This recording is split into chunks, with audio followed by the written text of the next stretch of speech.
ilaah baa mahad iska leh oo mar walba noo suurtageliya oo noo fududeeya kulamada noocan oo kale ah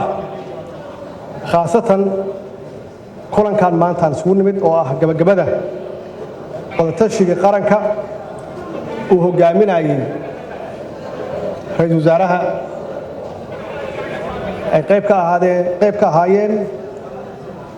dowlad goboleedyada madaxweynayaashooda iyo gobolka Banaadir sharaf bay tahay inaan kala soo qayb galo kulligiin aad ka soo qayb gashaan xafladan aan ku soo gabagabeynayno aan ku soo xireyno wadatashiga guud oo aan ku gaaraynay heshiis siyaasadeed oo doorasho wuxuuna noogu dhammaaday guul iyo noogu dhammaaday waxaan leeyahay hambalyo waxaan u hambalyeenayaa ugu horeeyo ra'iisul wasaaraha dowladda federaalka iyo madaxweynayaasha dowladaha xubnaha ka ah dowladda federaalka iyo gobolka Banaadir waxaan leeyahay hambalyo mar kale waxaad mudan tihiin bogaadin waxaad mudan tihiin sharaf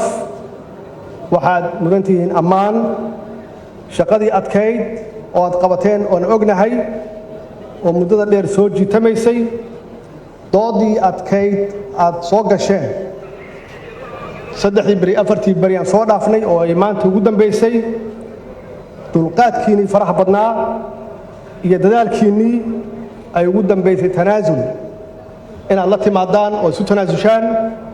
si dalka uu u aado doorasho loo dhan yahay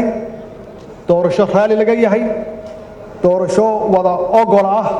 oo kulligeen aan wada qaadanay oo aan wada aqbalnay waxa weeye guul yahay guul noo soo hoyatay annaga kaliya ma aha waa guul soo hoyatay ummadda Soomaaliyeed meel kasta ay joogaan rajadoodii iyo hamigoodii kor u qaaday maxaa yeelay waa inaan fahamnaa dadka Soomaaliyeed waxay doonayaan deganaashay rabaan deganaashay doonayaan waxay doonayaan doorashay rabaan waana u diyaarsan yihiin marka runtii waa idinkaga mahad celinayaa juhdigaad geliseen maanta ummadda Soomaaliyeed inaad ka farxisaan aad iyo aad baan runtii idinkaga mahad celinayaa waxaan rabaa inaan mahad gaar ah aan u celiyo ra'iisul wasaaraha dowladda federaalka hoggaankiisa uu ku hoggaamiyey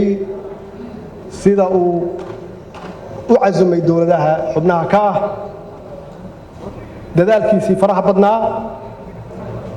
uu dhabar adeegay uu u dulqaatay doodii faraha badnayd oo dhinacyo badan ka imaanaysay intaas waxaa dheer nabadoonnimadiisa sida uu ugu dhex jiro waad ku mahadsan tahay ra'iisul wasaare sida runtii aad u hoggaamisay golahan wada tashiga ah ee wanaagsan si aad u hoggaamisay aad baan runtii kaaga mahad celinayaa madaxweynayaasha dowlad goboleedyada iyaga naftigooda waxaan rabaa inaan la dardaarmo jidkan waa soo marnay khibraddeedana waa leenahay waxaan idinka codsanaynaa ummadda Soomaaliyeed idinka codsanaysaa madaxdii halkan soo istaagtayna ay idinka codsatay inaad hawshaan laydiin xil saaray oo mas'uuliyaddiisa aad leedihiin inaad hor u dhaqaajisaan doorashadan waxay u baahan tahay heshiis waa la gaaraa laakiin waxay u baahan tahay hirgelin waxay u baahan tahay dhaqangelin waxay u baahan tahay dhammaystir iyo u baahan tahay marka runtii mas'uuliyaddan idinkaas ka leh idinkay hadda idinku soo wareegtay the ball is in your court saasaa la yidhaahdaa aniga kaalintaydu iyo shacbiga guud ahaan kaalintoodu waxa weeye inaan idin kaalmayno oo aan idin duceyno oo aan idin ku tufno oo aan idin barakeyno waan idin barakeyno hawshaan waxaan idinku duceyn inuu Ilaahay idin fududeeyo hawl sahlan ma aha dhamaystirkeeda waa naqaana Ilaahay inuu idin fududeeyo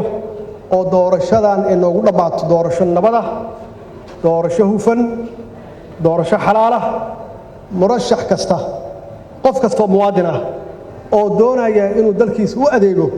oo public service uu qabto inuu xuquuqdiisa uusan idinka waayin aad cadaalad u samaysaan waxaan rabaa hoos inaan ka xariiqo koontada ama qaybta dumarka yaan rabaa hoos inaan ka xariiqo dumarku waa lafdhabarka bulshadeenna weeye waa hooyooyinkeen waa xaasaskeenna weeye waa gabdhaheenna waxaa loo baahan yahay inaad xuquuqdooda xaqiijisaan oo kootada la sheegayo oo ah boqolkiiba 30 inaad muujisaan markaan inaan 40 gaarsiin karno hadduu eeba yidhaahdo cafiska walaalkay uu soo jeediyey madaxweynaheygii hore oo aan saaxiib ka nahay sheekh shariif waa wada qaadanay soo maaha anna waa idin cafiyey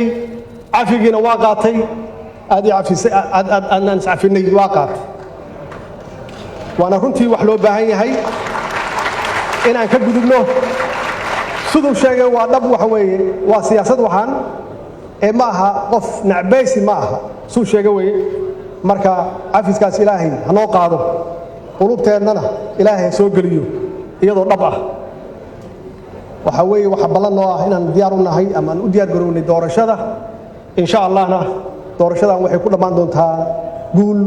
wasalaamu calaykum waraxmatullaahi wabarakaatu